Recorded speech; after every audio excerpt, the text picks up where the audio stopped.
भक्तिविनोद ठाकुर का आज appearance day है, यानी कि आविर्भाव दिवस। और बहुत ही ऑस्पिशियस दिन है आज। त्रयोदशी है आज, भद्र त्रयोदशी। तो त्रयोदशी के दिन प्रकट हुए थे। और उनके विषय में तो बहुत कुछ इंफॉर्मेशन है। तो जो हमने गोस्वामी के विषय में जो डिस्कस किया था वो लिमिट था, पर इनका तो पूरा डिटेल है। इन्होंने खुद की अपनी ऑटोबायोग्राफी भी लिखी है जो अभी अवेलेबल है। तो खुद से उन्होंने खुद की ऑटोबायोग्राफी पूरा डिटेल, कब क्या क्या हुआ था, कौन से साल में क्या क्या था, वो सब है। तो उसी को ही मैंने फिर रेफर किया। और उसी से ही हम लोग कुछ जानेंगे उनके विषय में। सो सबसे पहले सबसे पहले ये उनका प्रणाम मंत्र है, हमको याद करना चाहिए। नमो भक्ति विनोदाय सच्चिदानंद मूर्तये गौर शक्ति स्वरूपाय रूपानुगवरायते। I offer my obeisances to you, O Bhakti Vinod, the form of eternity, knowledge, and bliss, the incarnation of God's potency, and the best of the follower of Rupa Goswami. So गौर शक्ति है भक्ति विनोद, गौर शक्ति का स्वरूप है। चैतन्य महाप्रभु की जो शक्ति है, पोटेंसी, उसका मूर्तिमान स्वरूप है भक्ति विनोद ठाकुर। और दूसरे हैं रूप गोस्वामी के फॉलोअर्स, है ना, best of the followers of रूप गोस्वामी। और भक्ति विनोद ठाकुर को हम पिक्चर का भी दर्शन कर लेते हैं।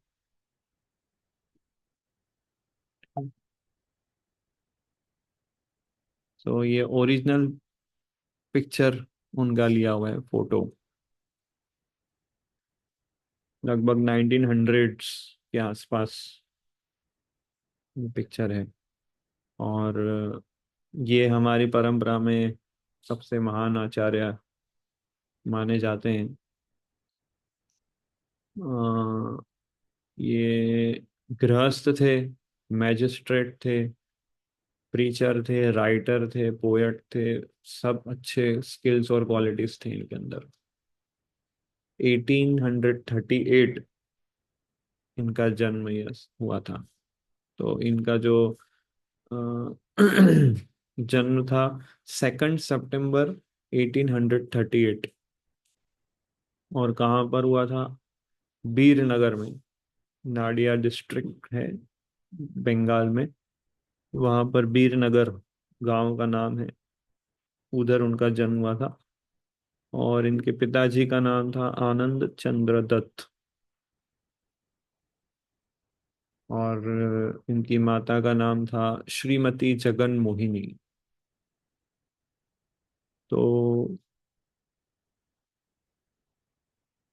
ये भक्तिविनोद ठाकुर एक्चुअली जितने भी आचार्य सब मंजरी थे स्पिरिचुअल वर्ल्ड में, है ना, आध्यात्मिक जगत में। आ, हमारा एक स्वरूप होता है मंजरी। तो मंजरी कौन होते हैं? जो गोपीस को असिस्ट करते हैं। और गोपियां कौन होती हैं? जो राधा रानी और कृष्णा को असिस्ट करते हैं। तो मंजरी लोग जो होते हैं वो कृष्णा का डायरेक्ट एसोसिएशन नहीं लेते कभी।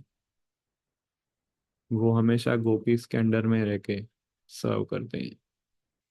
और तो जो ऐसे बहुत सारी मंजरी है उसमें, जो मेन लीडर, सभी मंजरियों के जो मेन लीडर है वो है रूपा मंजरी। स्पिरिचुअल वर्ल्ड में जो रूप गोस्वामी बन के आए यहाँ, तो वो रूप मंजरी। और रूप मंजरी के अंडर में भक्ति विनोद ठाकुर सर्व करते हैं। वो भक्ति विनोद ठाकुर कमल मंजरी है स्पिरिचुअल वर्ल्ड में। कमल मंजरी वो बेस्ट मंजरी है जो रूप मंजरी को असिस्ट करती है। तो उस परंपरा में आते हैं हम। तो best of the best devotees Krishna ने भेजे हमारे पास, हमको यहाँ से रिवाइव करने के लिए। सो भक्तिविनोद ठाकुर कमल मंजरी है, और उनको सेवंथ गोस्वामी भी बोला जाता है। छह गोस्वामी तो हम जानते हैं, पर ये सेवंथ गोस्वामी। तो गृहस्थ जो गोस्वामी की तरह रहता है वो है भक्ति विनोद ठाकुर।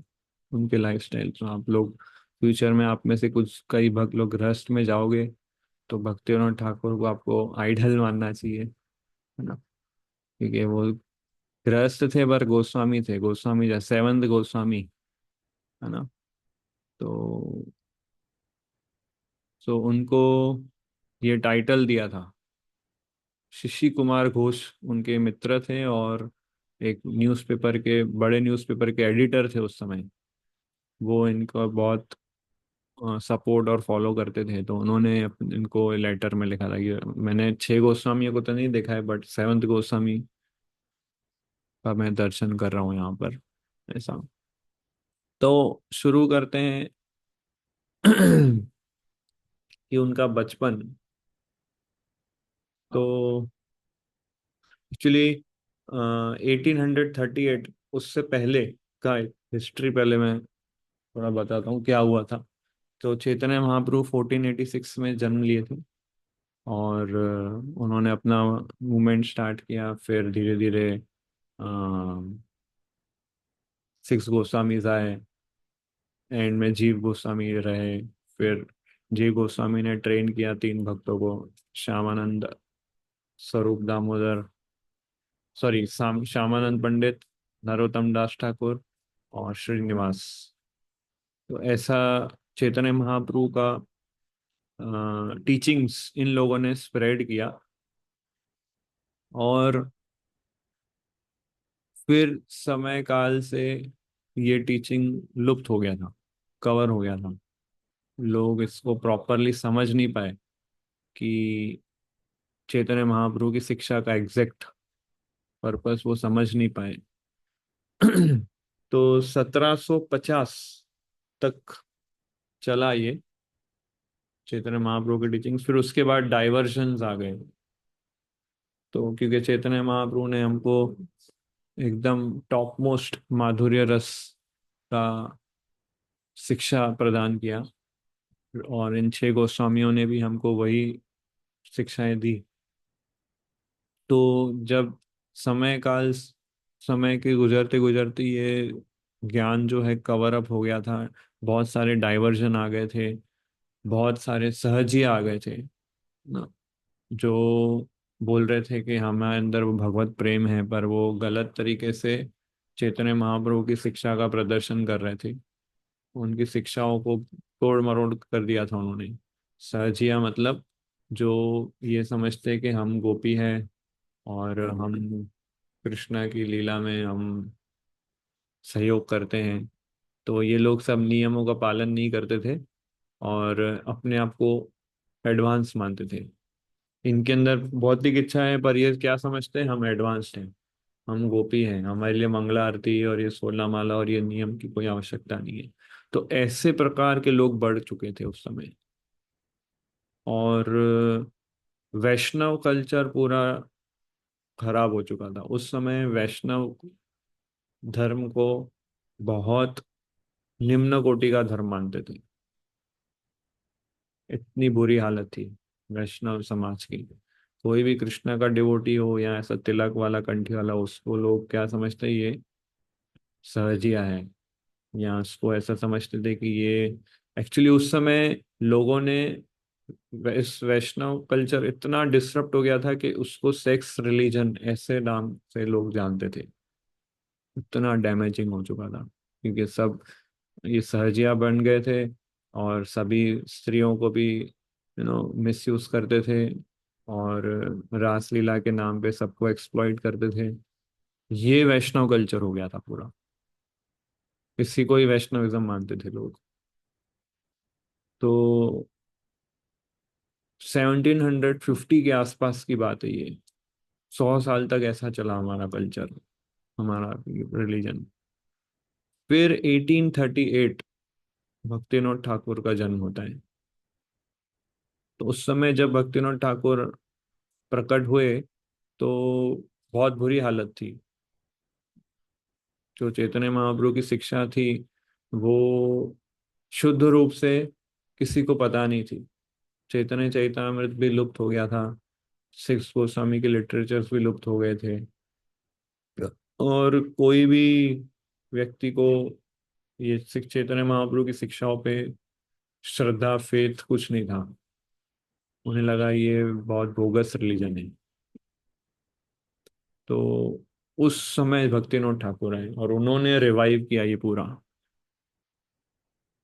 इसलिए वो बहुत स्पेशल पर्सनालिटी हमारे आचार्य, हमारे परंपरा में। तो बचपन इनका इनके नाना जी के घर गुजरा था। अपने नाना के घर रहते थे, और बहुत बड़ा महल था, आलीशान महल हुआ करता था, और बहुत ऑपुलेंट लाइफ था उनका। और प्राइमरी शिक्षा उन्होंने अपनी नानी के यहाँ की थी, वीरनगर में। और फिर उन्होंने अपना इंग्लिश एजुकेशन कैलकाटा में लिया, वहां से फिर कलकत्ता गए वो, सॉरी कृष्णानगर गए, कृष्णानगर। वहां पर जो वहाँ के जो राजा थे उन्होंने इंग्लिश स्कूल स्टार्ट किया था, ब्रिटिशर्स का समय था उस समय। और फिर उनको बीच में ही वो स्कूल को छोड़ना पड़ा, क्योंकि उनके बड़े भाई की मृत्यु हो जाती है कॉलेरा की वजह से। तो वापस वो अपने गांव चले जाते हैं। फिर जब वो 11 साल के थे, मतलब 1849, जब वो 11 साल के थे, उनके पिताजी चल बसे। और बस जब उनके पिताजी चले गए तब उनके पास जो भी प्रॉपर्टी था वो सब छीन गया उनसे, और वो पूरे गरीब हो गए। उनकी नानी और वो सब जो थे, उनका बहुत इश्यू हुआ, और फिर सब गरीब हो गए, सब प्रॉपर्टी किसी ने हड़प ली, दूसरे के नाम कर दी। तो बहुत गरीब हो गए वो लोग। और 1850 मतलब नेक्स्ट ईयर उनकी जो माता होती है उनका विवाह करवाती है। 12 साल की उम्र में इनका मैरिज होता है, गृहस्थ होते हैं ये। इनका मैरिज होता है, इनका मैरिज जो है, आ, उनका नाम नहीं बताए, बट उनकी उम्र होती है 5 साल। उनकी वाइफ 5 साल की होती है और ये 12 साल के होते हैं। और 1850 में इनके अंकल होते हैं काशी प्रसाद घोष, और वो बहुत एक्सपर्ट होते हैं इंग्लिश लैंग्वेज में। उस समय क्या ब्रिटिशर्स थे, तो बहुत कम इंडियंस को इंग्लिश आती थी। तो इसमें से एक थे इनके अंकल काशी प्रसाद। तो ये बहुत स्कॉलर थे इंग्लिश में, ब्रिटिश स्कूल में ये पढ़ाते थे। और इनके अंकल आर्टिकल्स लिखते थे, और ये उनको असिस्ट करते थे। उस समय भक्तिविनोद ठाकुर का नाम था केदारनाथ दत्त। ये नाम से उनका नाम रखा गया था, केदारनाथ। भक्तिविनोद ठाकुर तो बाद में इनका नाम पड़ा। बट ये केदारनाथ जो थे, आर्टिकल्स लिखने में अपने अंकल की हेल्प करते थे, और पब्लिक लाइब्रेरी विजिट करते थे, बुक्स। इनका एकेडमिक बहुत अच्छा था केदारनाथ का। तो जब ये 18 ईयर्स के हुए, मतलब 1856, तो इन्होंने कॉलेज में एडमिशन लिया, और वहाँ पे उन्होंने इंग्लिश और बंगाली में बहुत सारे आर्टिकल्स और लिटरेचर्स लिखे और पढ़े दोनों। और इन्होंने अलेक्जेंडर द ग्रेट जो था उसके ऊपर इन्होंने 12 पुस्तकें लिखी। अलेक्जेंडर द ग्रेट के ऊपर बहुत ही नो वो थे, मतलब स्कॉलर थे, एकेडमिक स्कॉलर थे। और हर एक वॉल्यूम में बहुत सारी स्टोरीज उन्होंने मेंशन की। और ये जब छोटे थे तब भी उन्होंने रामायण महाभारत सुनी थी। किससे सुनी थी? उनके घर का जो गेट कीपर जो गार्ड होता था उनसे सुनी उन्होंने रामायण महाभारत। और ये जो गेट कीपर था वो पहले एक गुंडा हुआ करता था, चोरी चोरी करता था। और वो फिर सुधर गया धीरे धीरे, रामायण महाभारत उसने कहीं से सुनी होगी, वहां से वो सुधर गया, फिर गेट कीपर बना। और फिर ये इसको पूरी याद रह गई थी कि रामायण भारत, तो महाभारत। तो भक्तों ये केदारनाथ जाते थे, इनके पास रामायण महाभारत वो सुनाता था, वहां से सुनते थे, वहां से उनको इंटरेस्ट जागरूक हुआ। और लैंग्वेज इनका बहुत अच्छा था, इंग्लिश, हिंदी, बंगाली, और बहुत सारी दूसरी लैंग्वेजेस भी आती थी इनको। बहुत अच्छे राइटर थे, बहुत अच्छे पोएट थे ये। बहुत सारी कवि, 2 साल की उम्र में इन्होंने सबसे पहले कविता लिखी। फर्स्ट पोएट पोयम जो उन्होंने 2 साल की उम्र में लिखी, सोचो। एकदम वैसा ऑर्डिनरी व्यक्ति नहीं थे ये। और इतना अच्छा इंग्लिश बोलते थे, बहुत अच्छा इंग्लिश था इनका। और इनके जो पुत्र थे भक्ति सिद्धांत श्री ठाकुर, उन वो इनसे इंस्पायर्ड होके उन्होंने उनसे भी अच्छा इंग्लिश सीख लिया। भक्ति सिद्धांत श्री ठाकुर जब इंग्लिश बोलते थे तो ब्रिटिशर्स को भी डिक्शनरी खोल के देखना पड़ता था कि ये कौन से इंग्लिश में कौन सा वर्ड बोल रहे हैं। ब्रिटिशर्स को इंग्लिश समझ नहीं आती थी उनकी। उनके पुत्र भक्ति सिद्धांत श्री ठाकुर। तो अ, तो 1857-58, मतलब जब ये 12-13 साल के थे, तब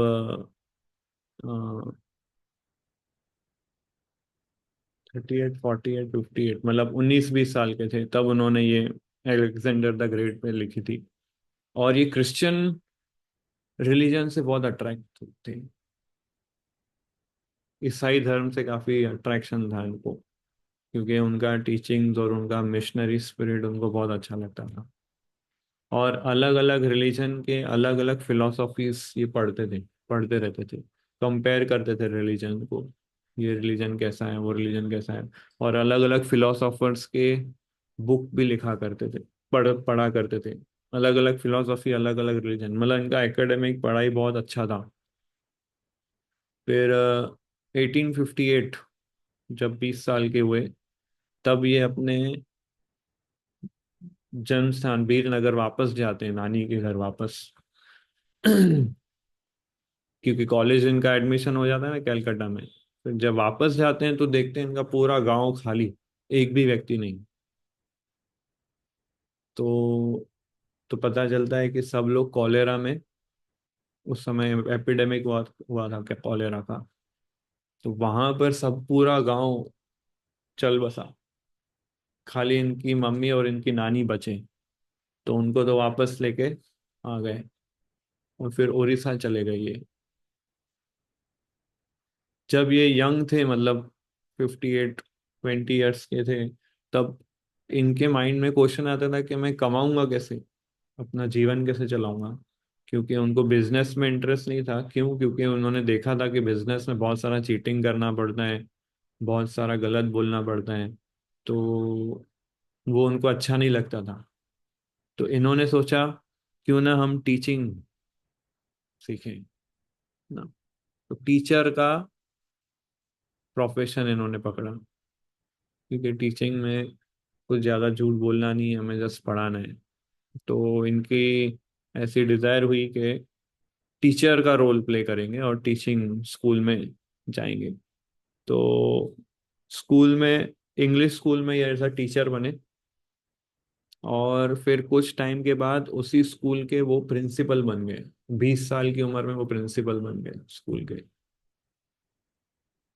2 साल की उम्र में कविता लिखी, 20 साल की उम्र में प्रिंसिपल,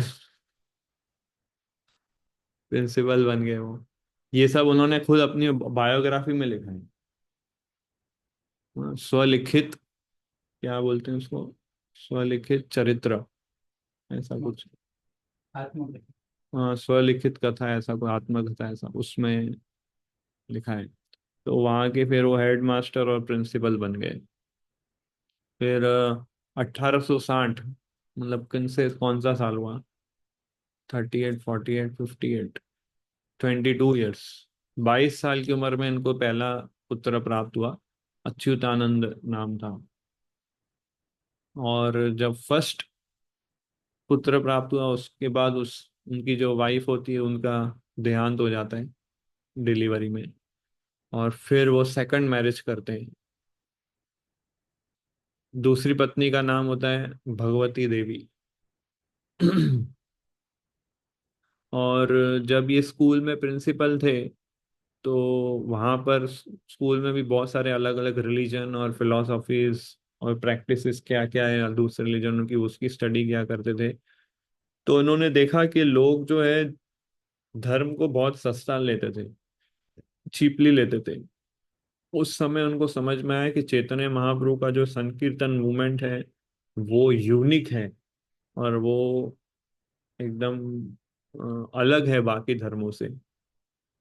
वहां पर उन्होंने स्टडी करने के बाद उनको ये पता चला कि चैतन्य महाप्रभु ने जो संकीर्तन मूवमेंट स्टार्ट किया था चैंटिंग के माध्यम से, वो बहुत यूनिक और इम्पोर्टेंट है।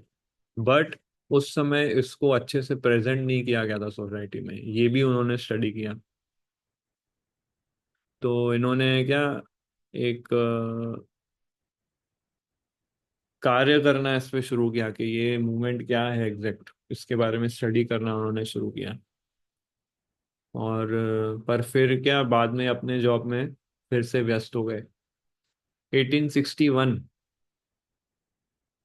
में उनको डेप्यूटी मैजिस्ट्रेट बनाया गया। 23-24 ईयर गवर्नमेंट उस समय जो थी, ब्रिटिश गवर्नमेंट। पर उसमें उन्होंने देखा कि इधर तो बहुत करप्शन है, तो उन्होंने छोड़ दिया और फिर कलेक्टर बन गए उधर, कलेक्टर ऑफिसर।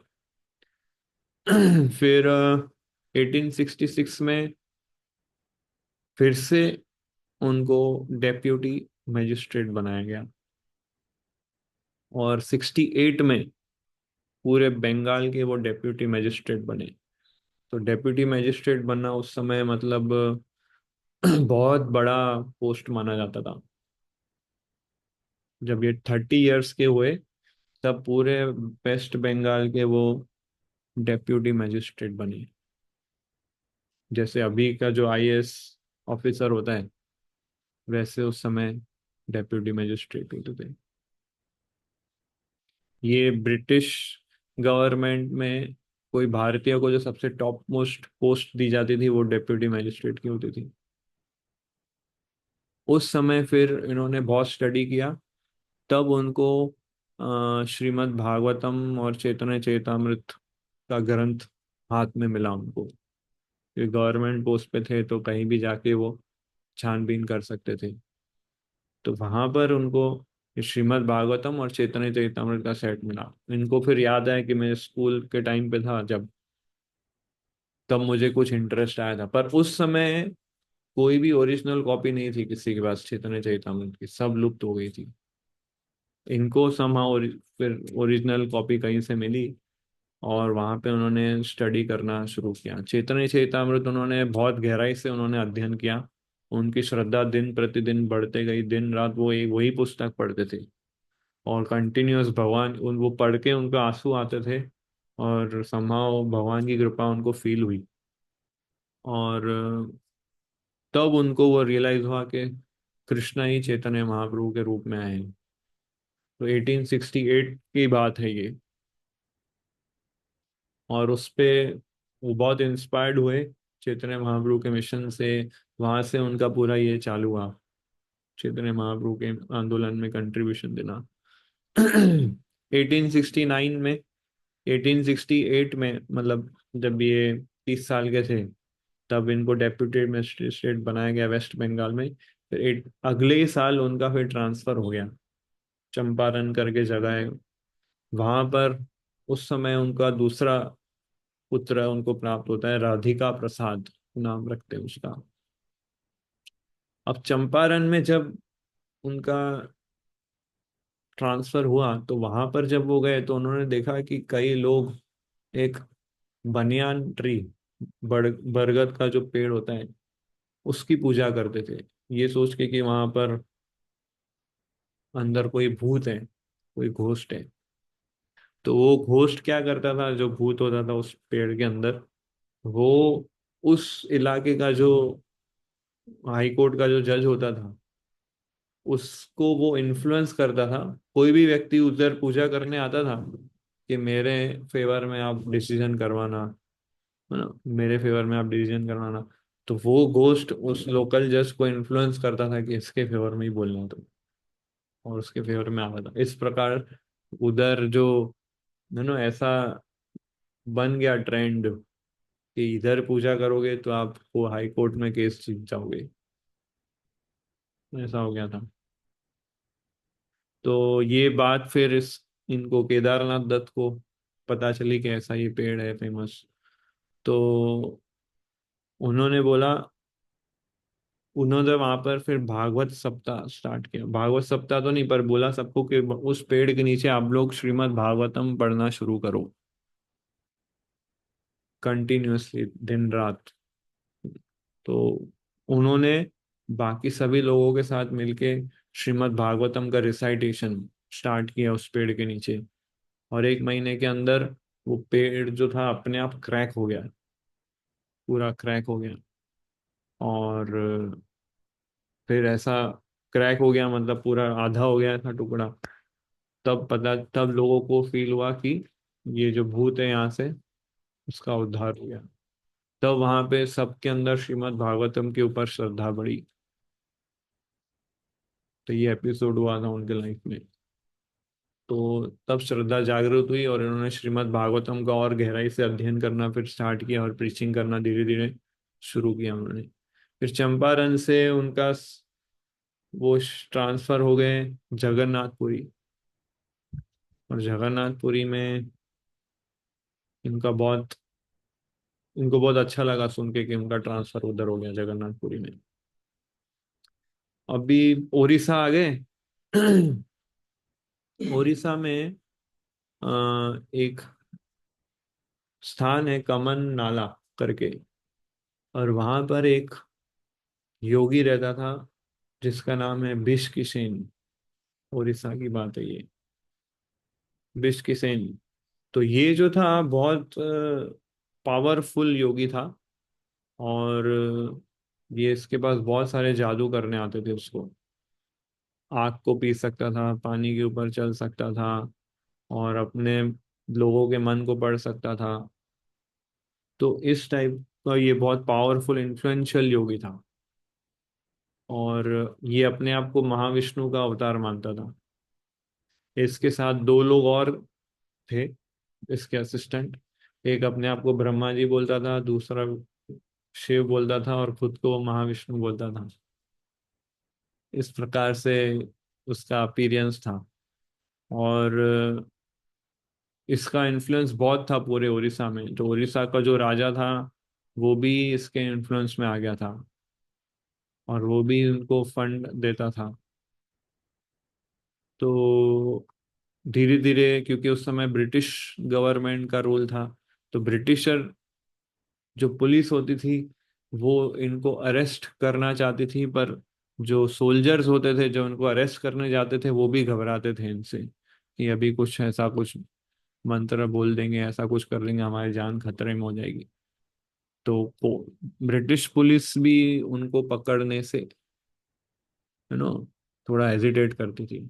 इसका इतना इन्फ्लुएंस था बिस्किट सिंह का। एक्चुअली ये ऐसे लोग कैसे होते हैं, ये लोग, इनके पास कहाँ से आती शक्ति? ये लोग पहले महर लोक में रहते थे। महर लोक जो 3rd नंबर पे आता है या 4th नंबर पे आता है, वहां पर वो लोग, जो लोग रहते हैं महर लोक में, उधर उनको जन्म से ही सिद्धियां प्राप्त होती है। फिर जब वहां पे उनका समय गुजरता है, उनका पुण्य समाप्त हो जाता है, तो फिर गिरते हैं वो पृथ्वी पे। और पृथ्वी पे जब गिरते हैं तो कुछ वो योगिक शक्ति के अंश उनके अंदर रह जाते हैं। और वो योगिक शक्ति के माध्यम से फिर वो लोगों को इन्फ्लुएंस कर सकते हैं, किसी का भी मन पढ़ सकते हैं, किसी का भी फ्यूचर बता सकते हैं, पास्ट में उसने ये किया था वो किया था। इस जैसे हम देखते हैं अभी कुछ लोग हैं ऐसे जो नो कोई भी कुछ भी बात बताए वो लिख दे एक पर्ची में, ऐसा होगा तुम्हारे साथ, और वो सही निकलता था। तो ये सब महर लोक के लोग हैं ये। वहां से उनको वो गिरे हुए हैं, उनके पुण्य खत्म होके पृथ्वी पे जो गिरते हैं उनको ऐसा मिलता है।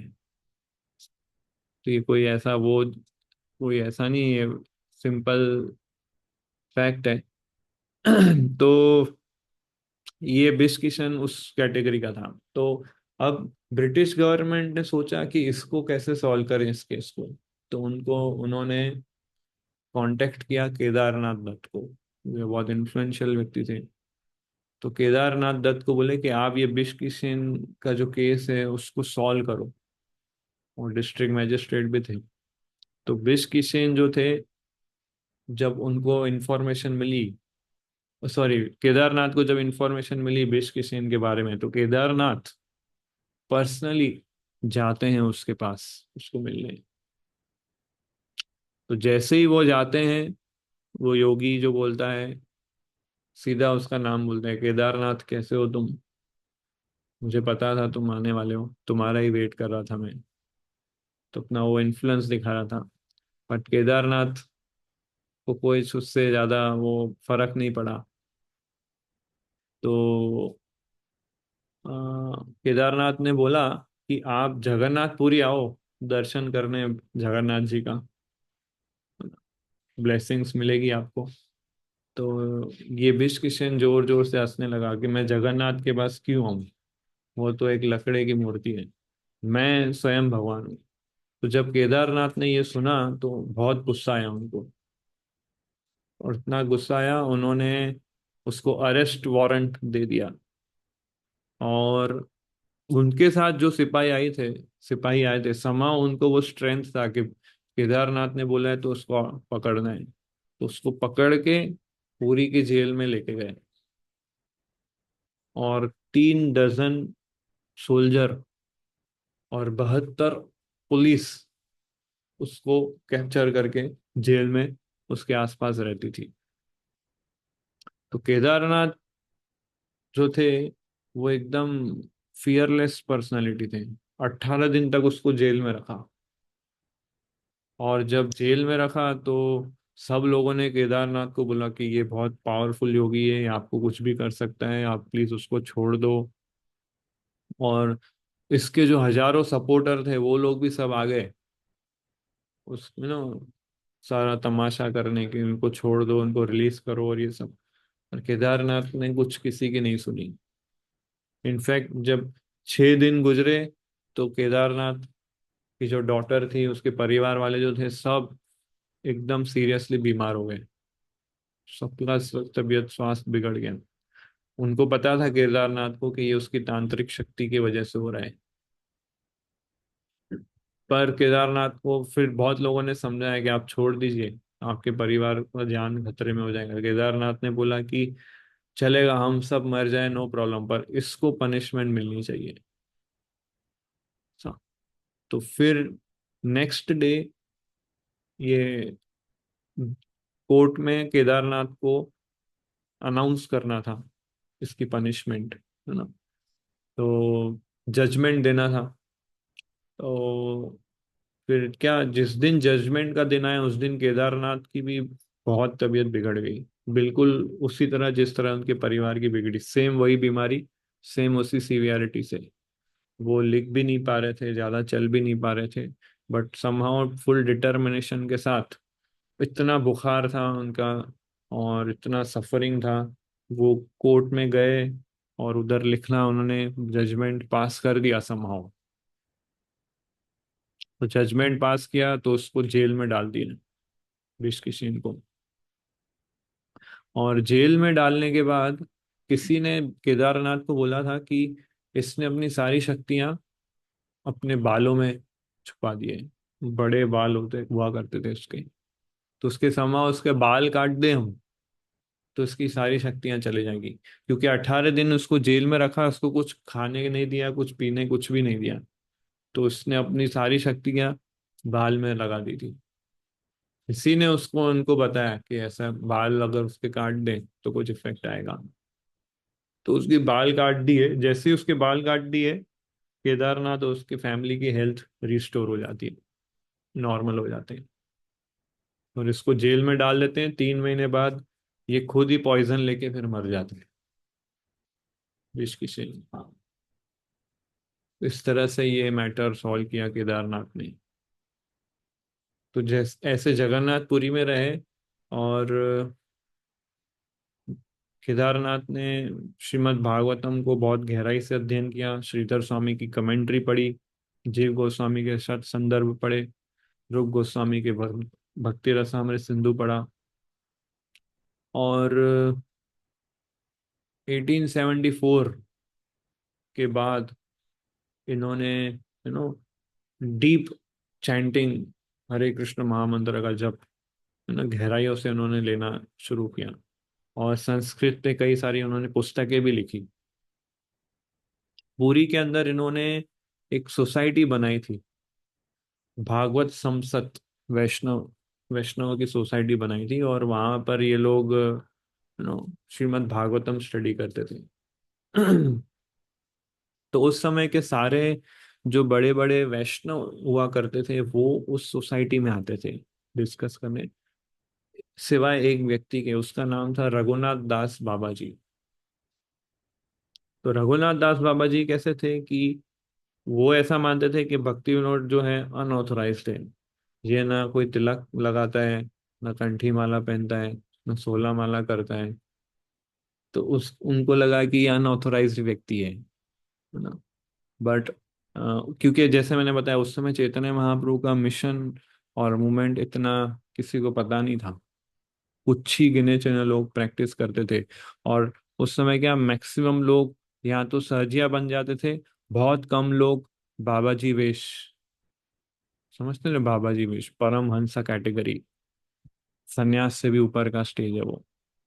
तो ऐसे प्रीचिंग इतना नहीं होता था उस समय, प्रीचिंग बहुत कम हो गया था सिक्स गोस्वामी के जाने के बाद, हमारे मिशन का मूवमेंट का जो प्रीचिंग था बहुत कम हो गया था। और क्योंकि ये कम हो गया था इसलिए सहजिया और ये सब डिविएंट फिलोसफी बढ़ते गई।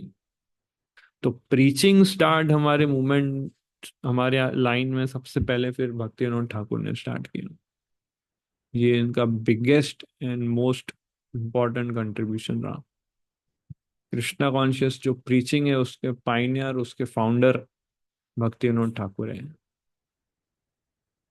उन्होंने ये सारे डिविएंट अपसंप्रदायों को डिटेक्ट किया, कितने प्रकार के डिविएशन है, तो 13 प्रकार के डिविएशंस ढूंढे उन्होंने, इसमें ये डिविएशन, इसमें वो 13 अपसंप्रदायों को अलग किया, और फिर चैतन्य महाप्रभु के टीचिंग्स को प्रीच किया।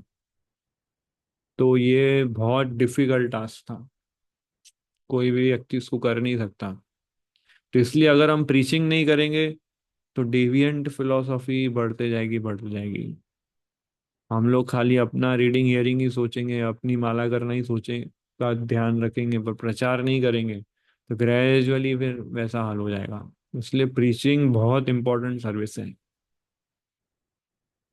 और प्रीचिंग से ही हमारा, जब हम प्रीचिंग करेंगे, प्रचार करेंगे, तभी हमारे अंदर रियलाइजेशन आएंगे। जो हम पढ़ रहे हैं, सुन रहे हैं, बिना प्रचार किए हमारे अंदर कोई साक्षात्कार नहीं आएंगे।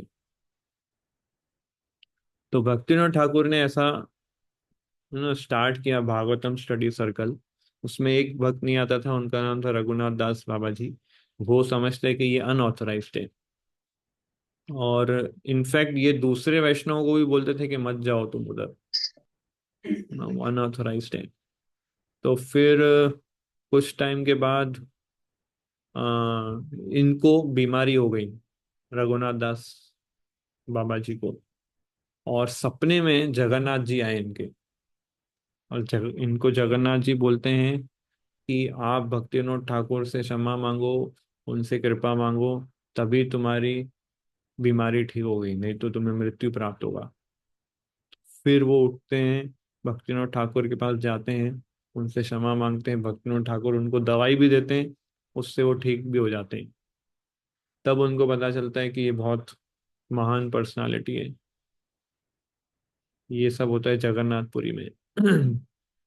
ऐसे एक और ऐसे एक और व्यक्ति होता है चरण दास बाबा जी।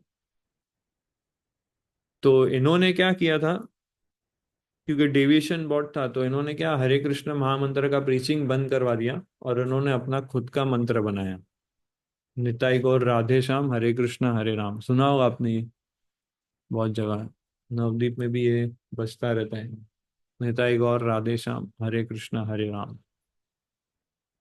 तो इन्होंने बोला कि हरे कृष्ण महामंत्र जो है केवल जप करना होता है, जोर जोर से नहीं बोलना है, जोर जोर से ये मंत्र बोलना है, निताई गौर राधे श्याम हरे कृष्ण हरे राम, ऐसा। तो ये इन्होंने बहुत प्रचलित कर दिया था इसको, और हरे कृष्ण महामंत्र को पूरा कवर अप कर दिया था। तो भक्ति विनोद ठाकुर ने बहुत इंटेंस और स्ट्रॉन्ग प्रीचिंग किया फिर इस अनऑथराइज्ड मंत्र को हटाने के लिए।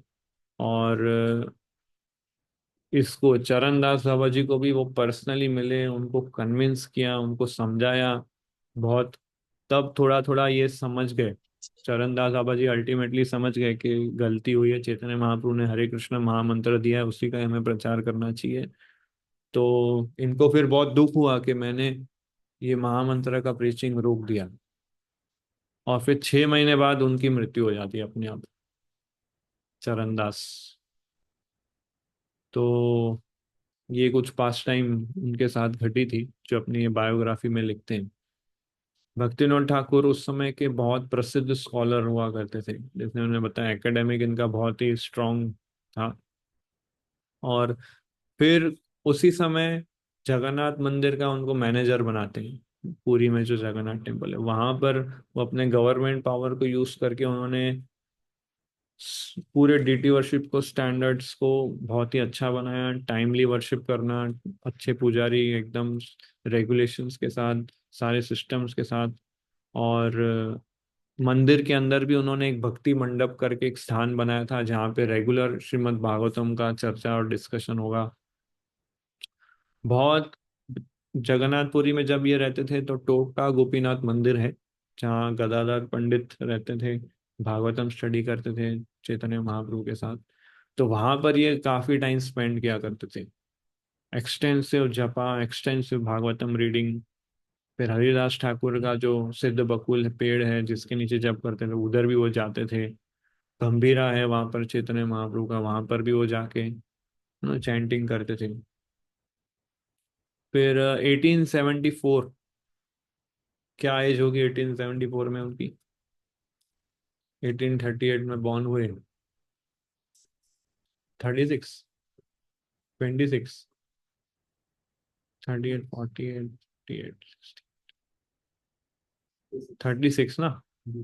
36 ईयर्स की एज में भक्ति सिद्धांत साई ठाकुर उनके पुत्र के रूप में उनको प्राप्त होते हैं, रे ऑफ विष्णु। तब ये पुरी में रहते हैं।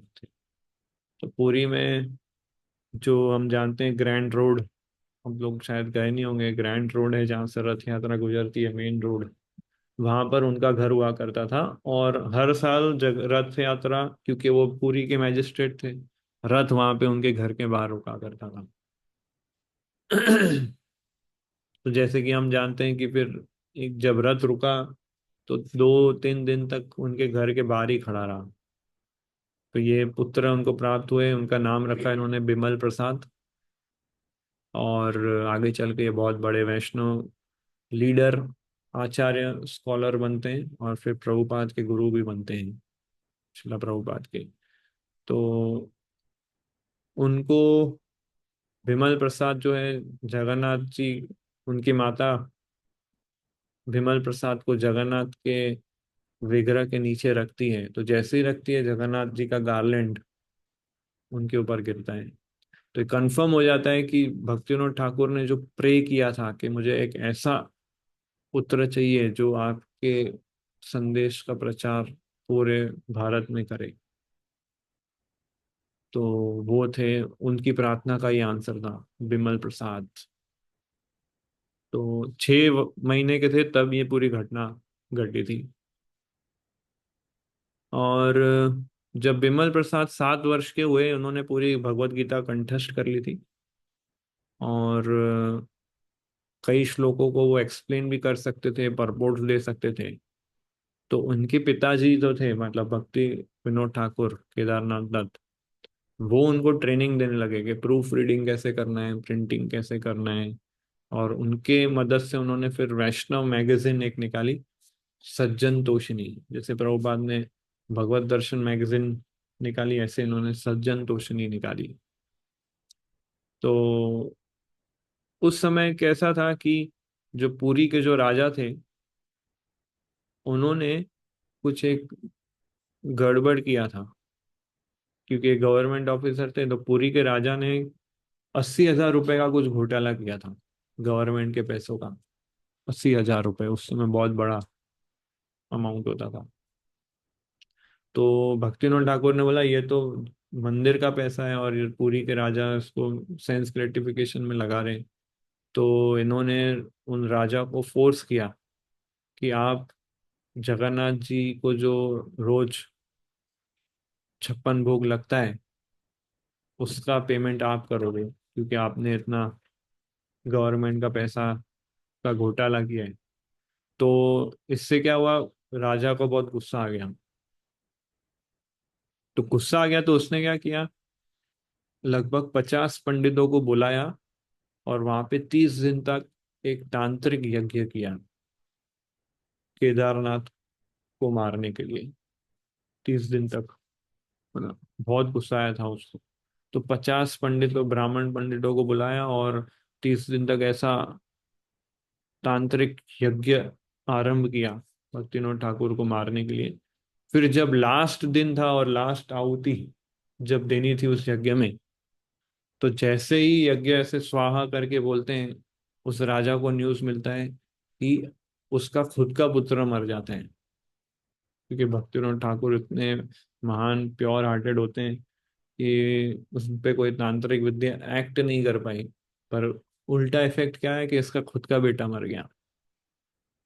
तो इसलिए डिवोटीज अगर अपनी साधना अच्छी रखते हैं, कॉन्शियसनेस अच्छी रखती हैं, तो तांत्रिक विद्या उन पे एक्ट नहीं करती है। मैंने कई डिवोटीज देखे हैं ऐसे, जो ब्लैक मैजिक से काफी पीड़ित है। इस्कॉन के डिवोटीज, दीक्षित डिवोटीज। तो ऐसा क्यों है, क्योंकि उनका साधना, उनका रीडिंग, उनकी कॉन्शियसनेस उन्होंने प्रॉपरली वर्क नहीं किया है। कई डिवोटीज के मेरे पास कॉल भी आए, मैसेज भी आए कि आपके पास कुछ उपाय है ब्लैक मैजिक का, क्या कर सकते हैं हम। 2-3 ब्रह्मचारीज हैं इस्कॉन के अंदर जो ब्लैक मैजिक से पीड़ित हैं। तो इससे हम समझ सकते हैं कि उनका साधना कॉन्शियसनेस प्रॉपर नहीं है, प्रॉपर उन्होंने किया नहीं है। क्योंकि ये सारे ब्लैक मैजिक जो इफेक्ट होते हैं वो हमें कर्मों के आधार पे हमको मिलते हैं, है ना। तो हम अगर कर्मों का इफेक्ट इस तरह से आता है, और भक्ति शक्ति से हम अब उसको काउंटरैक्ट कर सकते हैं। तो भक्ति शक्ति जिसकी कमजोर है, तो कर्मा फिर ओवर पावर हो जाते हैं। फिर वो भले हमें दिखेगा कि वो चैंटिंग रीडिंग कर रहा है, बट उतना स्ट्रांगली नहीं कर रहा है जितने स्ट्रांग से कर्मा आते हैं। तो भक्तिविनोद ठाकुर तो प्योर हार्टेड, नित्य सिद्ध महाभागवत वैष्णव है। तो इसलिए उल्टा इफेक्ट हो गया उसको। तो ये जब पुरी में रहते थे तो ये सब चीजें उनके साथ घटी थी। और इसके बाद 1877 या 1878 के आसपास वो ऑफिशियल दीक्षा लेते हैं विपिन बिहारी गोस्वामी से, जो उस समय के एक वैष्णव होते हैं। और उस समय उनको 7वां पुत्र प्राप्त होता है भक्तिविनोद ठाकुर को। उसका नाम रखते हैं ललिता प्रसाद। तो ये विपिन बिहारी गोस्वामी एक ट्रेडिशनल वैष्णव थे। तो एक बार भक्तिनाथ ठाकुर और उनके पुत्र विमल प्रसाद यानी कि भक्ति सिद्धांत ठाकुर जाते हैं भक्तिनाथ ठाकुर के गुरु के पास, विपिन बिहारी गोस्वामी को। तो भक्तिनाथ ठाकुर तो एकदम हम्बल डिसाइपल की तरह, एग्जाम्पलरी की तरह गए थे। हमेशा हम्बल रोल प्ले करते थे। तो उनका जो विमल प्रसाद पुत्र था, उनके प्रेजेंस में भक्तिनाथ ठाकुर ने उनको प्रणाम किया, अपने गुरु को दंडवत प्रणाम किया। और इनके गुरु जो थे विपिन बिहारी, उन्होंने अपने चरण भक्तिनाथ ठाकुर के मस्तक पे रखे आशीर्वाद के तौर पे। तो विमल प्रसाद ने जब ये देखा तो उसको टॉलरेट नहीं हुआ कि ऐसे कैसे रख सकते हैं। तो भले उनके पिताजी ने उनको as a formal, as a initiating spiritual master की तरह रखा, बट विमल प्रसाद को ये डाइजेस्ट नहीं हुआ। 7 साल के थे उस समय वो विमल प्रसाद।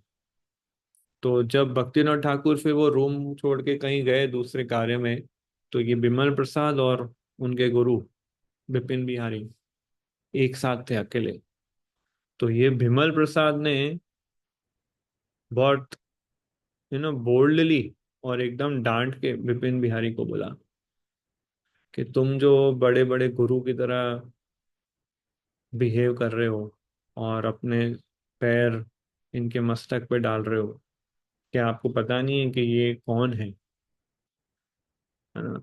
मेरे जो पिताजी हैं वो नित्य सिद्ध राधा कृष्ण की सेवा में इंगेज्ड है ना? वो नित्य सिद्ध व्यक्ति है। और आपको क्या लगता है कि आप उनके चरण पे, उनके मस्तक पे चरण रखोगे तो आप अपने आप को बहुत एडवांस समझोगे क्या?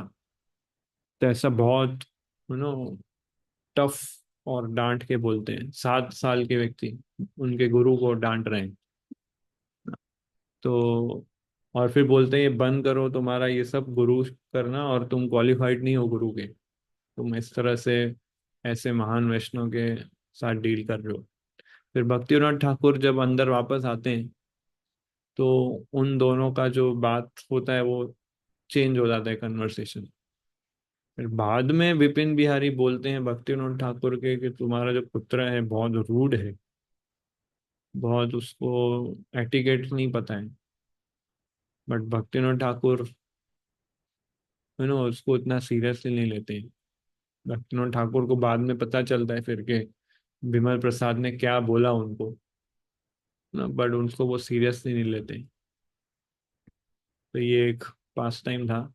फिर 1881 में फिर से सजन तोजनी मैगजीन उन्होंने रीस्टार्ट किया, और फिर वो ट्रैवल करते थे ना। 1866 में उन्होंने ट्रैवलिंग किया था, काशी, प्रयाग, मथुरा, वृंदावन, 1866 में। तो वहां पर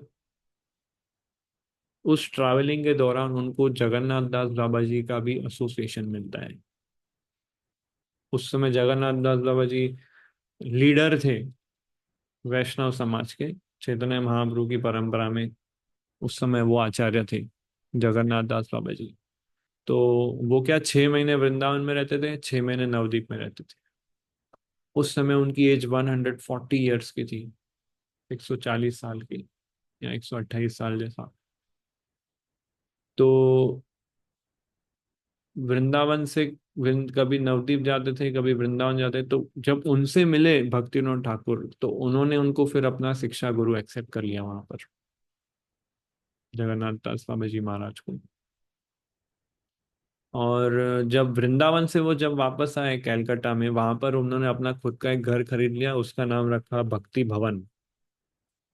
और जब वो घर उधर रिकंस्ट्रक्ट मतलब खोद रहे थे, तो वहां पर उनको कुर्मा डीटी प्राप्त होता है, और वो डीटी वो अपने पुत्र को देते हैं, विमल प्रसाद, जो 7 साल के होते हैं, और उनको डीटी वर्शिप करना स्टार्ट करवाते हैं।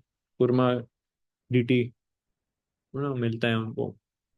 फिर कुछ टाइम बाद बंकिम चंद्र चट्टोपाध्याय उनको मिलते हैं। बंकिम चंद्र कौन होते हैं? ये रविंद्रनाथ टैगोर का नाम सुना होगा आपने, उनके सगे भाई थे ये। वो इनके खास फ्रेंड थे भक्तिनाथ ठाकुर के। तो इन्होंने, बंकिम चंद्र ने क्या, कृष्णा के ऊपर बुक लिखी थी, और वो बुक उन्होंने भक्तिनाथ ठाकुर को दिखाई क्योंकि वो वैष्णव थे। तो वो बुक पढ़ के उनको लगा ये तो सब उल्टा सीधा लिखा है इन्होंने। तो बंकिम चंद्र को दिन रात प्रीचिंग किया उन्होंने, 4 दिन तक कंटिन्यूअस, और सारे मिसकंसेप्शन सारे दूर कर दिए। तो बंकिम चंद्र ने वो पूरा चेंज हो गए, उनके आइडियाज चेंज हो गए, और जो भी उन्होंने स्पेकुलेशन लिखे थे वो सब उन्होंने हटा दिए, और पूरा चेंज कर दिया।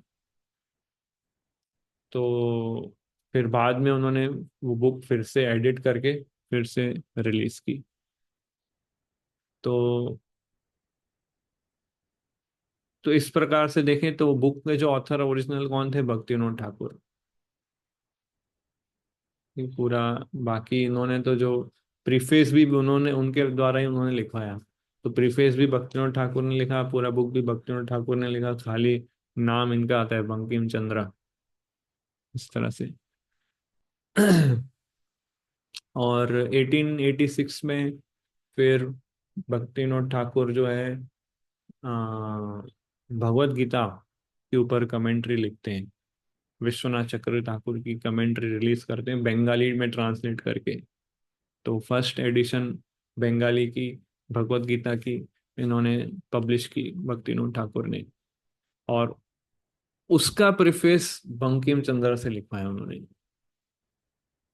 भगवत गीता का। और उसमें वो लिखते हैं कि ये भक्तिविनोद ठाकुर जो है बहुत ही, बहुत अच्छा कार्य कर रहे हैं और ये आगे चल के महान लीडर बनेंगे, कृपया आप सब लोग ये बुक पढ़िएगा। और बंकिम चंद्र उस समय इन्फ्लुएंशियल पर्सनालिटी थे, तो उनसे प्रीफेस लिखना, मतलब जैसे प्रभुपाद ने कृष्णा बुक का प्रीफेस जॉर्ज हैरिसन से लिखवाया, इन्होंने अपना प्रीफेस बंकिम चंद्र से लिखवाया, ऐसा।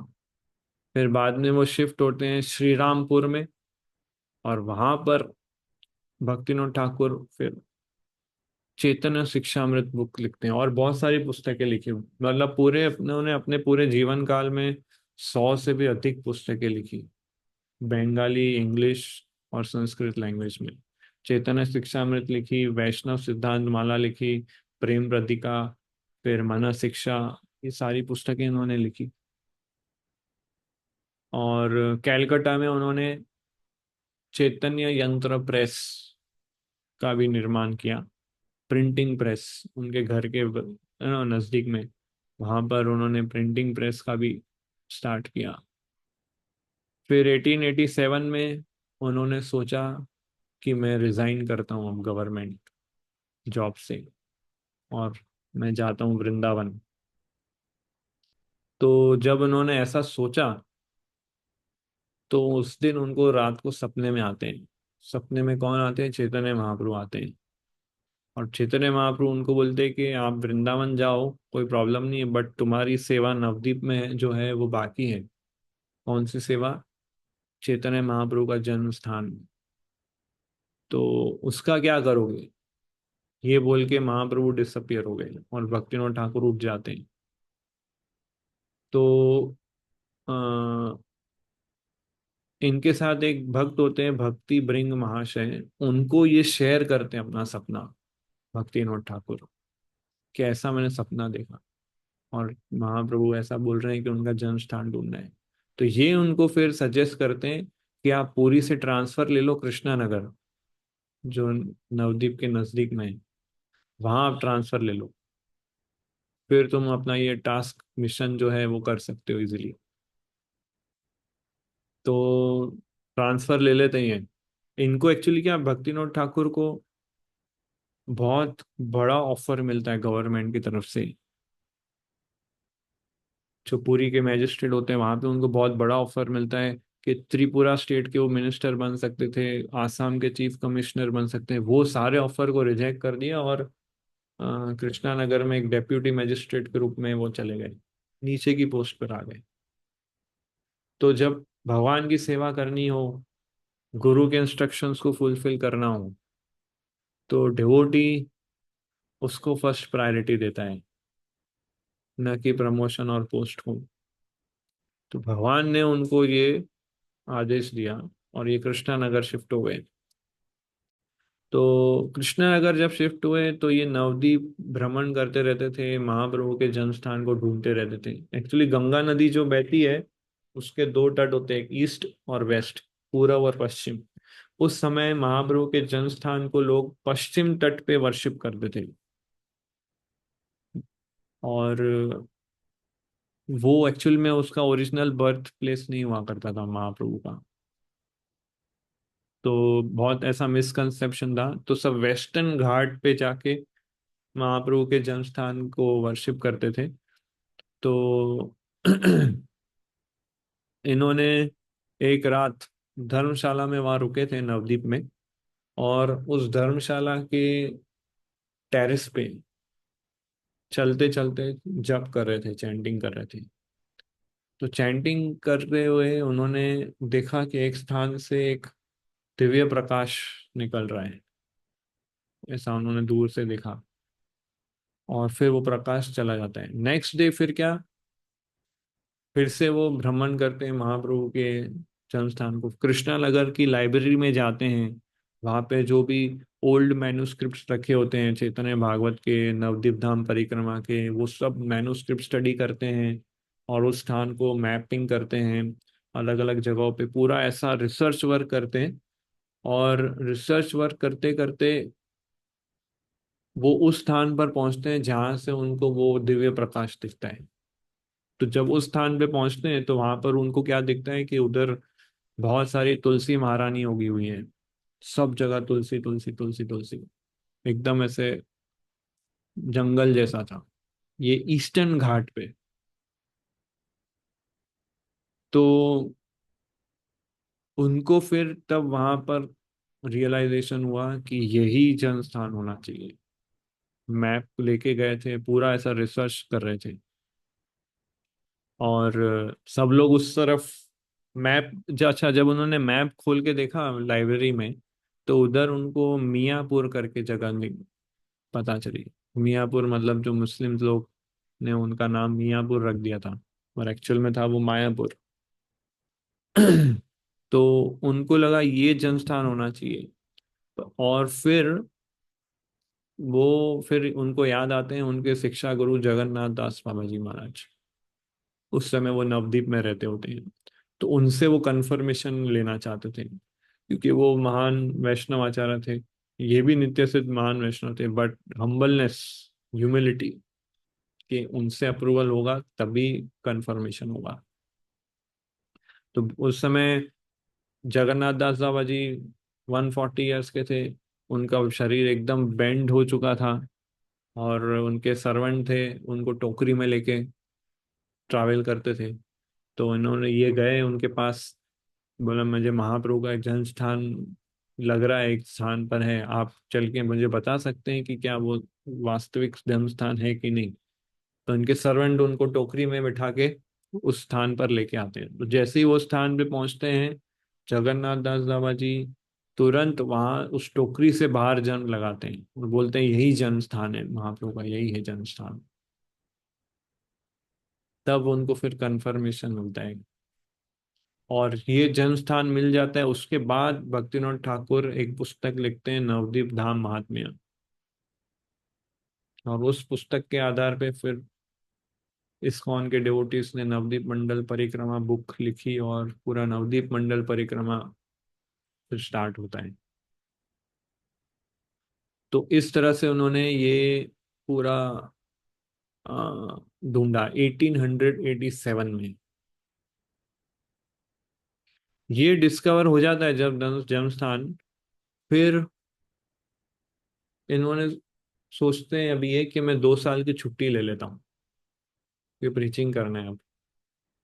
तो ये 2 साल की छुट्टी लीव ले लेते हैं, और फिर नवदीप में गोद्रुम द्वीप जहाँ हम गए थे, गोद्रुम द्वीप याद है किसी को? श्रवणम वाला फर्स्ट आइलैंड है गोद्रुम द्वीप। तो वहां पर वो एक प्लॉट लेते हैं और उधर अपना वो घर बनाते हैं, जहाँ भी हम घर गए थे गोद्रुम द्वीप पर भक्तिनाथ ठाकुर का वो स्थान, स्वरूपगंज। तो वहां पर वो अपना भजन करते हैं, और उस स्थान का नाम रखते हैं सुरभि कुंज, सुखदा स्वानंद सुरभि कुंज, ऐसा। तो 1880 87 की बात है। फिर प्रीचिंग करना वो स्टार्ट करते हैं। क्या क्वेश्चन था? प्रीचिंग करना वो स्टार्ट करते हैं उधर। तो उनका जो प्रीचिंग था बहुत पावरफुल था।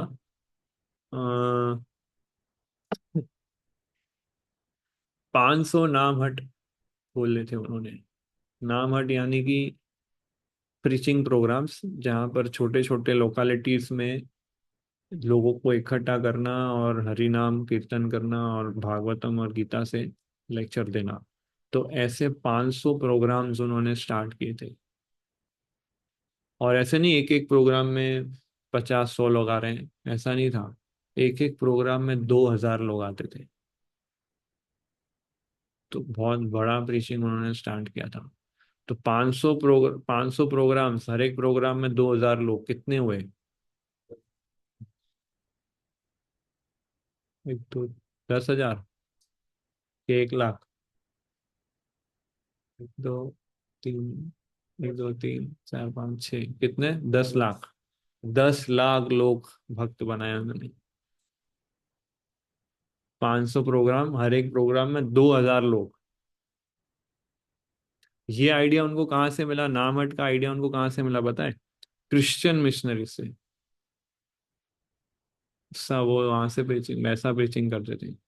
एक्चुअली हमें बहुत ब्रॉड माइंडेड होना चाहिए कि दूसरे रिलीजन लोग कैसे प्रीचिंग करते हैं, उनका स्टडी करना चाहिए हमें कभी कभी। तो भक्तिनाथ ठाकुर ने क्रिश्चियन लोगों से बहुत सारे आइडियाज लिए, किस प्रकार से वो प्रीचिंग करते थे। तो फिर 1896 में उन्होंने बुक लिखी, टीचिंग्स ऑफ लॉर्ड चैतन्य करके, एंड लाइफ प्रिसेप्ट्स। तो ऐसे उससे पहले इस प्रकार से उन्होंने नामठ स्टार्ट किया, और अपने घर को हेडक्वार्टर बनाया। वहां पर जगन्नाथ दास बाबा जी महाराज भी आते थे, गौर किशोर दास बाबा जी महाराज भी आते थे, उनका बेटे भक्ति सिद्धांत सिंह ठाकुर भी आते थे। और ऐसे चारों आचार्य उधर बैठ के कीर्तन करते थे, कृष्ण कथा करते थे।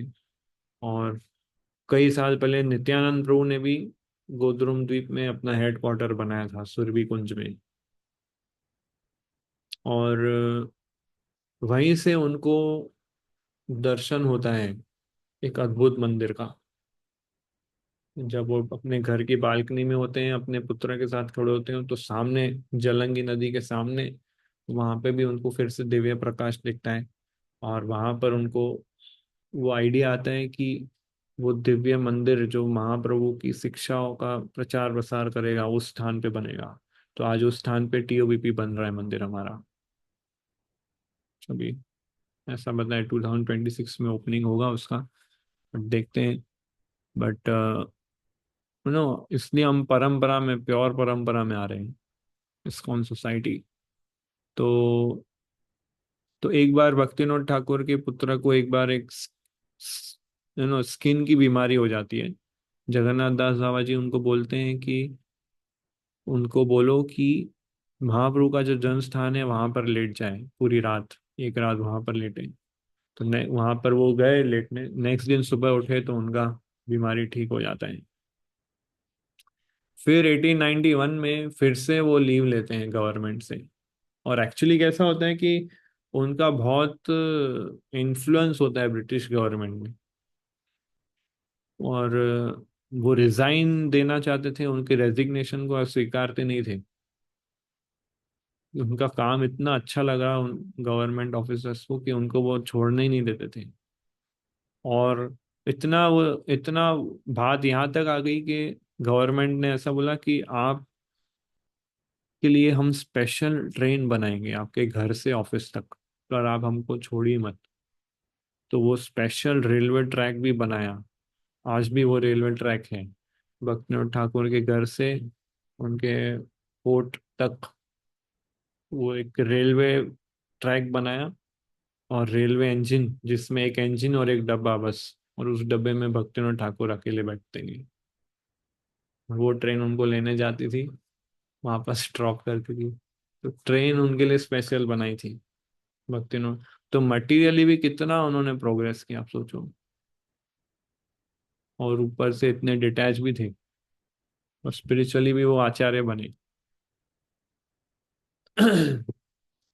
तो फिर उन्होंने फिर से लीव रखा 1891 में। उनकी इच्छा हुई कि मेरे को भी फिर से अच्छा से और प्रीचिंग करना है, गोद्रुम द्वीप को बेस बना के। और वहाँ पर लेक्चर्स अलग अलग क्लब्स में, सोसाइटीज में, ऑर्गेनाइजेशन में जाते थे और क्लासेस देते थे।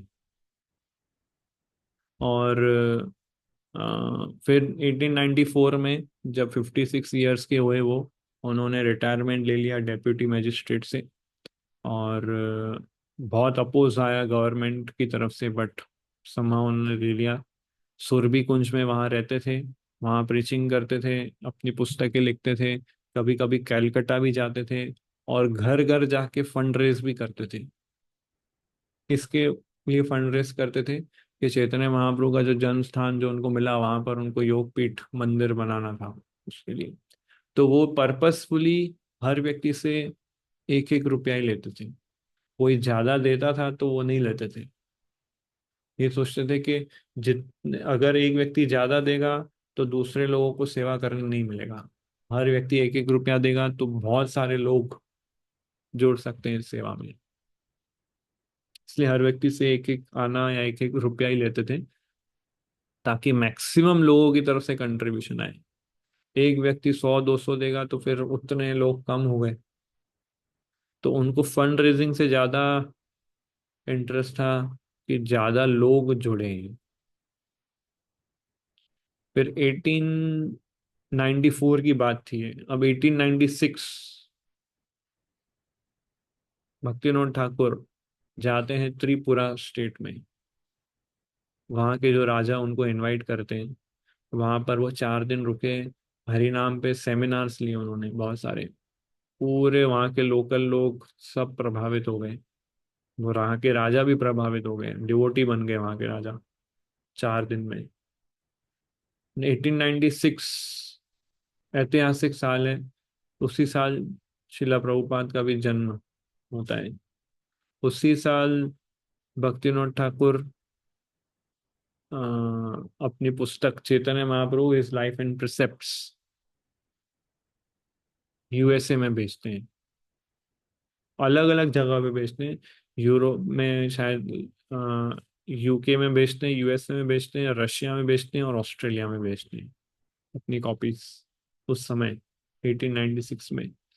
और कनाडा में बुक पहुंची मैकगिल यूनिवर्सिटी में चैतन्य महाप्रभु की।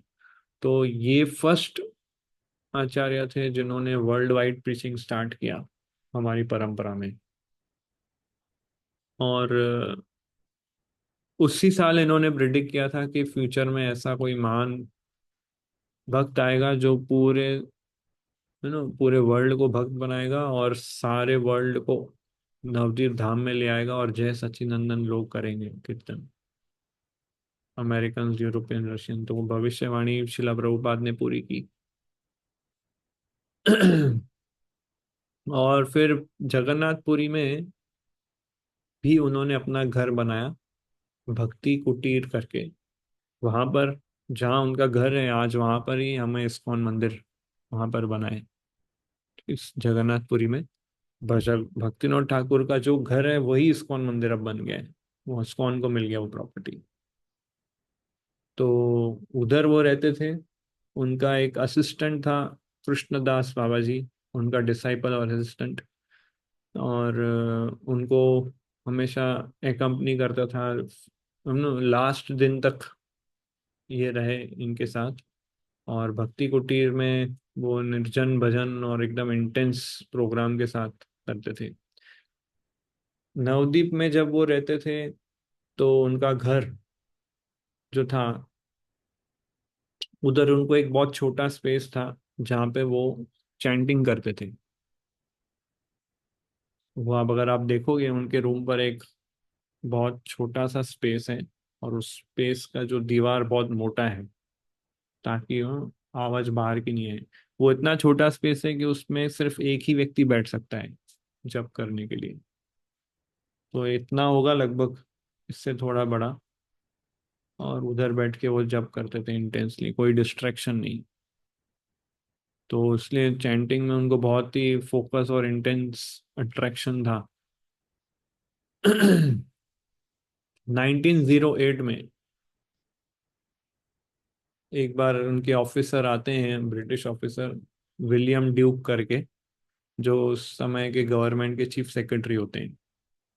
तो कैलकाटा में उनसे मिलने आते हैं, और वो उनको क्या क्षमा मांगने आते हैं उनसे, फॉरगिवनेस। तो भक्तिनाथ ठाकुर सरप्राइज हो जाते कि आप क्यों क्षमा कर रहे हो, आप तो इतने अच्छे व्यक्ति हो, मैं तो आपके साथ बहुत काम किया है।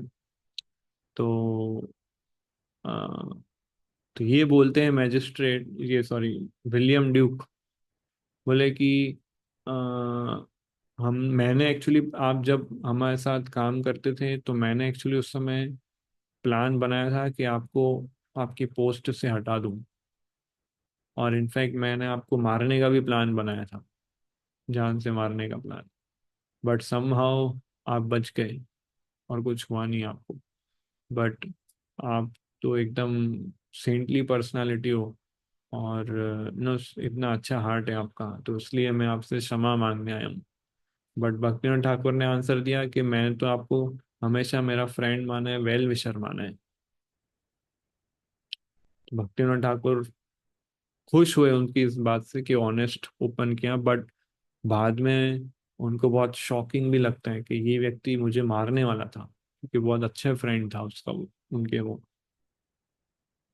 तो ये 1908 में ये इंसिडेंट हुआ था। 1908 में फिर ये पूरा रिटायरमेंट ले लेते हैं भक्तिनाथ ठाकुर, और बाबा जी वेश धारण करते हैं, जिसमें वो इंटेंस साधना और अकेले भजन प्रैक्टिस करना, स्पेशली चैंटिंग, और ट्रैवलिंग भी करते थे कैलकाटा और पुरी, और बहुत सारी पुस्तकें भी लिखी उन्होंने। 1910 में उन्होंने अपने आप को घर में बंद कर दिया था, और ये बोल के कि मुझे पैरालिसिस हो गया है। और इस तरह से 1910 में अपने आप को डिस्कनेक्ट कर दिया था, अपने घर में ही उन्होंने रखा था, और वहाँ पे निर्जन भजन, मेडिटेशन, प्रेयर, चैंटिंग, राइटिंग सब उनका चलता था। और फिर 1914 23 जून में उन्होंने जगन्नाथपुरी में फिर शरीर छोड़ा। तो ये पूरा उनका लाइफ स्टाइल है। एंड में हम देखते हैं जस्ट उनका कि कैसा उनका स्केड्यूल रहता था। उन्होंने अपनी बायोग्राफी में अपना स्केड्यूल भी लिखा है कि कितने बजे वो क्या करते थे। दिख रहा है स्केड्यूल? हम्म। तो ये स्केड्यूल इस प्रकार से, शाम को 7:30 से 8 वो रेस्ट करते थे। ठीक है, 7:30 से 8 के बीच में वो रेस्ट करते थे, 10 बजे तक, लगभग 2 घंटा। 10 बजे उठते थे, और लैंटर्न जो ऑयल लैंप होता है उसको जलाते थे, और लिखते थे, पुस्तकें लिखते थे। कब तक लिखते थे? सुबह 4 बजे तक। 4 से 4:30 वो फिर रेस्ट करते थे। 4:30 बजे उठते थे, हाथ मुंह धो के चैंटिंग करते थे। 4, 4:30 से लेके 7 बजे तक वो चैंटिंग करते थे। तो ऐसा बताया गया है कि 3.5 घंटे में वो 64 राउंड्स कर लेते थे। क्योंकि जो व्यक्ति जितना एब्सॉर्प्शन के साथ चैंटिंग करता है उसके उतना कम टाइम लगता है। जो व्यक्ति जितना एब्सॉर्प्शन के साथ चैंटिंग करता है वो कम समय में ज्यादा राउंड्स कर सकता है। वो तो 1 घंटे में 16 राउंड्स खत्म कर सकता है। पर वो एब्जॉर्प्शन होना चाहिए। हम उसे उसका कॉपी नहीं कर सकते, इमिडिएट नहीं कर सकते। तो 64 राउंड्स करते थे वो एवरीडे, 4:30 से 7 के बीच। 7 बजे फिर लेटर्स लिखते थे, कुछ कॉरेस्पॉन्डेंस, कुछ इंपॉर्टेंट रिप्लाई देना, वो सब चलता था। 7:30 बजे फिर रीडिंग करते थे, 7:30 से 8:30 1 घंटा रीडिंग। 8:30 बजे कोई गेस्ट आता था तो उनसे मिलते थे। ये नहीं कि कोई भी कभी भी आ गया, इनका फिक्स शेड्यूल होता था कि इतने बजे मैं मिलता हूँ, इतने बजे ही मैं फ्री हूँ, सुबह 8:30 बजे। अगर कोई नहीं आता था मिलने तो अपना रीडिंग कंटिन्यू करते थे 9:30 तक, 2 घंटा रीडिंग करते थे। 9:30 से 9:45 फिर से वो आराम करते थे थोड़ा। फिर 9:45 बजे वो स्नान करते थे और ब्रेकफास्ट लेते थे। ब्रेकफास्ट में क्या? हाफ क्वार्टर मिल्क, चपाती और फ्रूट, बस ये इनका ब्रेकफास्ट होता था। 9:45 को ब्रेकफास्ट लेते थे, 9:55 को, ये एग्जैक्ट टाइम टू टाइम चलते थे। 9:55 इन्होंने लिखा है अपनी डायरी में कि वो कोर्ट में जाते थे। एग्जैक्ट 10 बजे कोर्ट शुरू होती थी, पहुंच जाते थे। और जब कोर्ट, ये जब केस स्टडी होते थे केसेस आते थे तो एकदम फटाफट डिसीजन लेते थे। दूसरे लोग जो दिन के 5 से 6 केस लेते थे, भक्ति विनोद ठाकुर दिन के 150 केस सॉल्व करते थे। सब लोग हैरान कि कैसे कर सकते हैं। और जो भी डिसीजन सुनाते थे वो सही होता था, एक्यूरेट होता था। मतलब केस आया, सुनते थे इसका भी उसका भी, 1 मिनट में बोलते थे कि ये गुनहगार है, इसको सजा दे दो, इसको छोड़ दो। वो आर्ग्यूमेंट कोई करता था, बोला कोई आर्ग्यूमेंट नहीं, तुम गुनहगार हो, इसको डाल दो अंदर। और वो सही में गुनहगार होता था। ज्यादा उनको एविडेंस की जरूरत नहीं पड़ती थी। ऐसा एकदम शार्प माइंड। ऐसे 150 केस दिन के सॉल्व करते थे, जबकि उस समय लोग, ब्रिटिशर्स, 5 से 6 ही सॉल्व कर पाते थे। एकदम खट खट खट एकदम। तो 10 से 1 कोर्ट में रहते थे। 1 बजे वो आते थे घर पे, स्नान करते थे, फ्रेश होते थे। फिर 2 बजे वापस ऑफिस, कोर्ट में। 5 बजे तक रहते थे, 5 बजे घर पे आते थे और ट्रांसलेट करते थे अपना कार्य, संस्कृत से बंगाली बुक्स को ट्रांसलेट करते थे, आचार्य की बुक्स। फिर इवनिंग में स्नान करके उनका डिनर क्या होता था? चावल, थोड़ी चपाती और मिल्क। ये इनका डिनर। और फिर ये डिनर के बाद फिर 5 से 7 बजे के आसपास वो ट्रांसलेट करते थे। फिर डिनर लेके 7 बजे के बाद 7:30 से 8 फिर से रेस्ट। तो ये इनका पूरा स्केड्यूलिंग रहता था। और ये हमेशा अ, एक पॉकेट वॉच लेके चलते थे। और time to time pocket watch, no, time to time चलना, कितने बजे क्या होता है वो सब पूरा वो अच्छे से देखते थे। और तुलसी माला और तिलक करके हमेशा जाते थे कोर्ट में। वही कोर्ट जो भी होता था। और ना इमीडिएट डिसीजन लेना, कोई भी महीने में एक बार वो हेड शेव करते थे। और इस तरह से। तो इनके कुछ अच्छे फोटोग्राफ्स हैं। अ, जब वो यंग थे, एक तो ये फोटो हमने देखा, ये जब यंग थे, कॉलेज डेज का फोटो है ये भक्तिनोद ठाकुर का। केदारनाथ दत्त। फिर जब मैजिस्ट्रेट बने तब का फोटो है ये। ये फोटो जब उन्होंने बाबा जी वेश धारण किया था, ये मैजिस्ट्रेट के टाइम का। तो ये था भक्तिविनोद ठाकुर के विषय में कुछ थोड़ा, जितना मैंने पढ़ा उनके बायोग्राफी से। सो किसी आप कोई क्वेश्चन?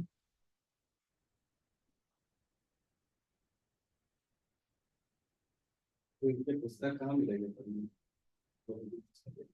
इनकी पुस्तकें हम तब पढ़ सकते हैं जब हमने प्रभुपाद जी के पुस्तक पढ़े हो। पूरा मिलता है। प्रभुपाद ने भक्तिविनोद ठाकुर के सारी शिक्षाएं अपनी पुस्तकें में डाल दी है। वो अगर हम अच्छे से पढ़ेंगे तो उनकी शिक्षा हमेशा ऑटोमेटिकली हमें पता चल जाएगी। जब प्रभुपाद की बुक्स हम अच्छे से पढ़ लें फिर हम दूसरे आचार्यों की पढ़ सकते हैं। अभी तो हमने पूरी गीता भी अच्छे से नहीं पढ़ी है, इसलिए अभी हमको जो ये सारा भक्तिनाथ ठाकुर का जो भी पता चल रहा है, प्रभुपाद की कृपा से ही तो पता चल रहा है। उन्होंने ही तो उनके बारे में हमको बताया। तो प्रभुपाद को कैसे बाईपास कर सकते हैं हम? सुबह महाराज जी ने बोला कि जब मतलब उन्होंने ऐसा सोचा कि वो वृंदावन जाए, तो उनको सपने में, हम्म। आपने बताया कि सपने में चैतन्य महाप्रभु आए, हम्म और महाराज जी ने बताया कि शिव जी आए हम्म सपने में। हम्म इसको कैसे? महाप्रभु, चैतन्य महाप्रभु आए थे सपने में। मैं तो उनकी जो बायोग्राफी में जो लिखा है उन्होंने खुद वो बल पढ़ के बता रहा हूँ। ठीक है। मतलब मैं किसको सही करूँ? मैं तो बुक से बता रहा हूँ।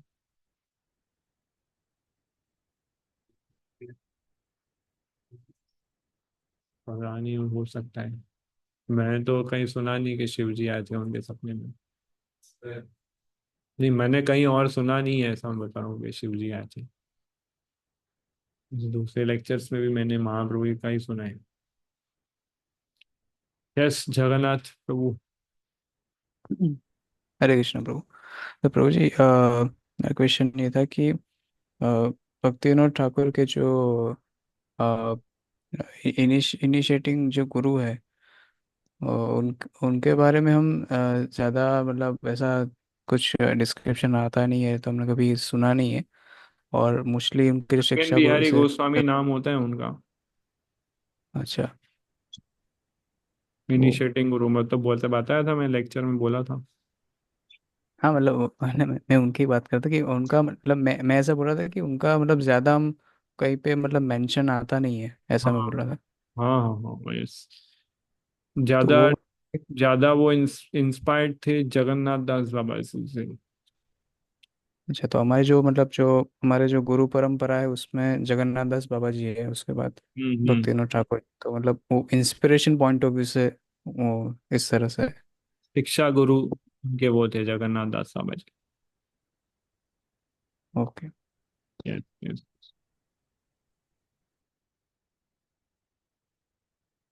ठीक है। ठीक है, सो यहाँ हम एंड करते हैं। बहुत बहुत धन्यवाद।